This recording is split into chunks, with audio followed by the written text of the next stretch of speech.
You know what, folks? I'm going to try to be calm about this. But this is something I've been wanting to get off my chest for a while. And what I've been wanting to get off my chest for a while is something that obviously a lot of us should be seeing, but yet we don't admit it. You know, I've heard what Jeff Siegel at OTR Central has talked about, some of the things he's talked about, and he's right in some of the videos and points that he's made. I've heard what the Lex Man has had to say, and he's right in some of the videos, and he's right with some of the points he's made in some of the videos he's done. I've heard what Don Tony and Kevin Castle, I've heard what Salamonster has said, I've heard what RCWR has said, I've heard what everybody has said. I've heard what John Cronin has said.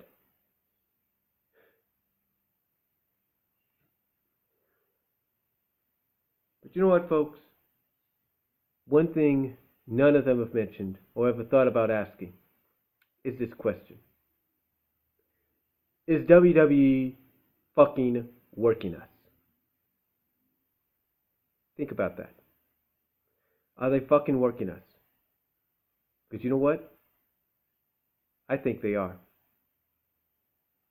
I think they are working us. And here's why. Because instead of listening to what we say and doing what we want, they instead do the exact opposite. Instead of keeping the authority off until, let's say, the Raw reunion this Monday, or at least till the Royal Rumble, or at least until you have some kind of a match between John Cena and Seth Rollins that states if Seth Rollins wins, John Cena brings the authority back.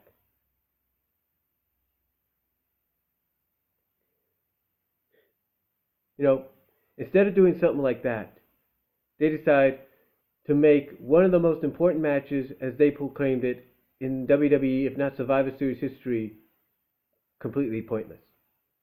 They go to make the debut, the long-awaited debut of Sting in WWE, completely pointless. And why? I'll tell you why. Because they're working us. They know that what happened on the last Raw of 2014 would piss us off, and it did. They knew, and I apologize for that little click, that's my Facebook message going off, but they knew we'd be angry, we'd be pissed off, and we wouldn't like it. And most of all, we wouldn't like how it came about. Now, some might counter-argue and say, oh, it's supposed to make Rollins a top heel. Make him an over-the-top heel. Someone that's willing to do whatever it takes to win. All you're fucking doing with Rollins is trying to turn him into your new answer of Edge. I mean, fucking Edge pointed it out to him. Fucking Edge, on Raw, pointed out to Seth Rollins that you're never going to be me. You're trying to be me, but you're not going to be me.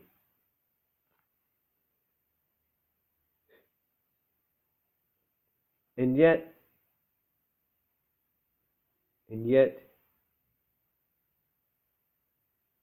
WWE thinks they're doing an angle with Edge being threatened to have, with Seth Rollins threatening to paralyze Edge, is going to make him a top heel. Maybe in the eyes of some it does. But you know what? It's stupid. Because overall, what you do in this one stupid segment, instead of having John Cena rush the ring and tackle Rollins or something or whatever, just have him charge down like he's done before and tackle the guy and let Edge escape and maybe give him a beatdown and maybe give Cena a beatdown at the hands of these guys. What do? You have John Cena basically halted. You have him halted. Basically put in a predicament, a situation to where whether he does what Seth wants or Seth hurts Edge. Stupid. Completely stupid, and it makes the so-called biggest match, or one of the biggest matches in Survivor Series history, completely pointless. It makes one of the biggest Survivor Series debuts in history completely pointless.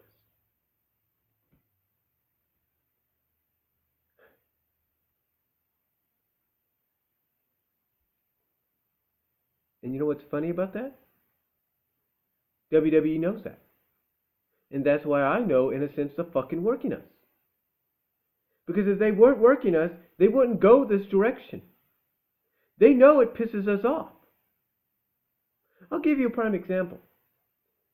How long has Naomi been under contract to WWE? And how over is she with the crowd? As far as athleticism goes. I would say she's pretty over. It may not show at times, but I think she's over. People love her athleticism. And instead of acknowledging that and thinking, hey, we got something here, let's push her to the moon, let's give her a Divas title run, what do? You put her in a storyline with The Miz and her husband, which has and gone absolutely nowhere. Fandango. Here's a guy people love to get behind because of his original theme music. Yet what do? You drop the ball on him. He gets a signature victory in his debut at WrestleMania over Chris Jericho. What do? You drop the ball on him. Instead of continuously push this guy, getting behind him, you drop the ball on him. And what do? You repackage him. Is what? A more darker, aggressive Fandango with a Latino dance routine? Basically, you take his Fandango da-da thing and you make it more like the Maraca dance or whatever you want to call it? Or the tango? Seriously? And this is where you put Rosa Mendes. Now, I meant Rosa is probably meant to be more of a valet, but this is where you put her? Again, instead of doing what the WWE fan base wants, they go against it. And why? Because they're working us.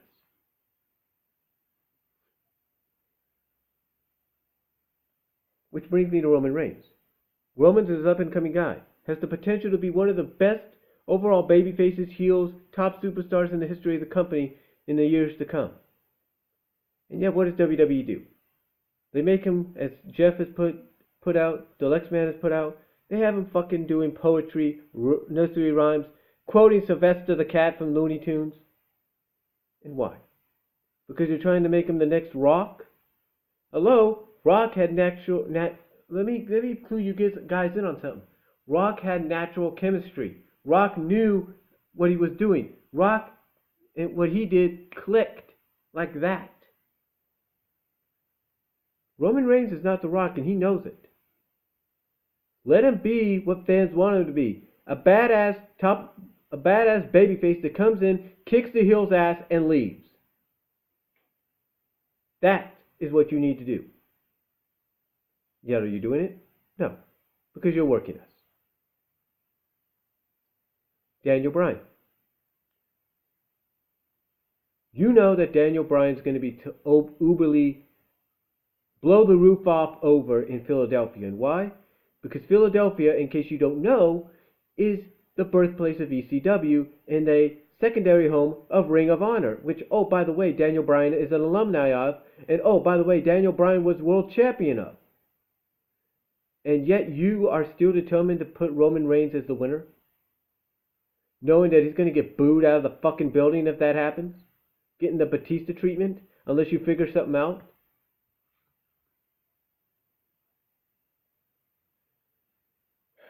The fact is, folks, WWE knows what they need to do to get the fans behind them, but yet they're not doing it because they're working us. You know why they're working us?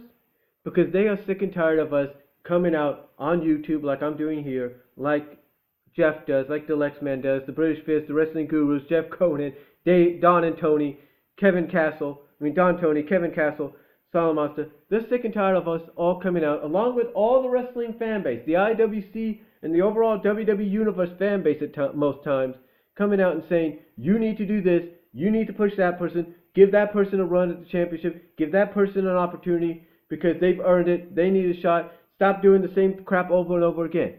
They're sick and tired of us saying that kind of stuff. They're sick and tired of us saying, hey, we know what's better. You know what they want us to do? To shut us. You know what they want us to do? So they will stop working us? For us to shut up. That's what they want us to do. They want us to shut up and go like, okay, WWE, let's see what you got, and maybe we'll like it. Well, I got a newsflash for the WWE, and I'm sure anybody watching this will agree. This is not the 1980s. This is not the early to mid 1990s. This is 2015. We are halfway done with this decade, and we're halfway close to the 2020s. So again, I stress, this is not the 1980s. This is not the early to mid 1990s. This is the 2015s. You need, this is an era where you need to listen to the fans, the IWC, the smart marks. Because maybe, oh, I don't know, they know what the fuck they're talking about.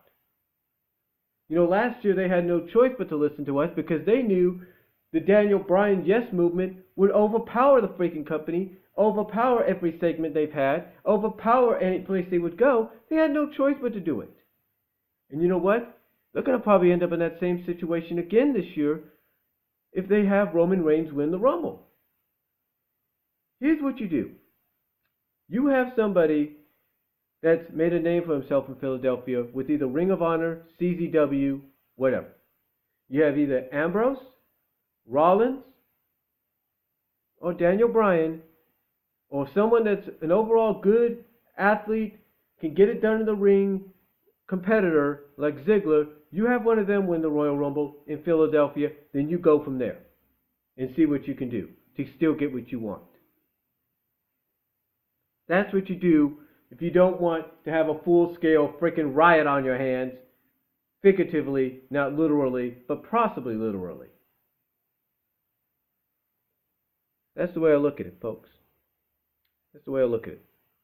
And I think, again, WWE, they know this, and that's why they're working us. You know, I'm not going to be surprised that after Mania, we have a work shoot by Triple H and Stephanie explaining, oh, the reason we acted like this is because it's what you wanted, and in turn, because you wanted us to be like that, you got sick of it, so now you know that sometimes what you want isn't always what's best. And what we try to give you is probably what's best. Just give us time. Well, again, newsflash for WWE. Time isn't always a factor anymore in this world. Patience isn't always a factor as far as the wrestling fan, the IWC, the WWE universe is concerned. When they want something, they want it. And you got to give it to them. But again, my overall theory on this, and Deluxe Man, I want to hear your response in the video if you can. Schleg Daddy, same with you. I think, in my overall opinion, and MJ Knight, I would like to hear what you have to say in the video response. But my overall opinion is I think the WWE is working us, and they're working us so that hopefully in their eyes, one day we'll just shut up and say, okay, WWE, show us what you got, maybe we'll like it. But again, I stress, this is not the 1980s, this is not the early to mid 1990s. This is 2015, halfway to the 2020s. This is the 21st century. It's time for WWE to wake up and realize this is an era with the wrestling fan that probably knows what's best. And those that have been in this business that knows what's best. And they need to wake up and acknowledge that. So let me know what you guys think down below. Comment if you like. Video responses from Deluxe Man, Jeff Siegel, MJ Knight. I would like to hear what you guys have to say in response. Till then, God bless, take care, and comment.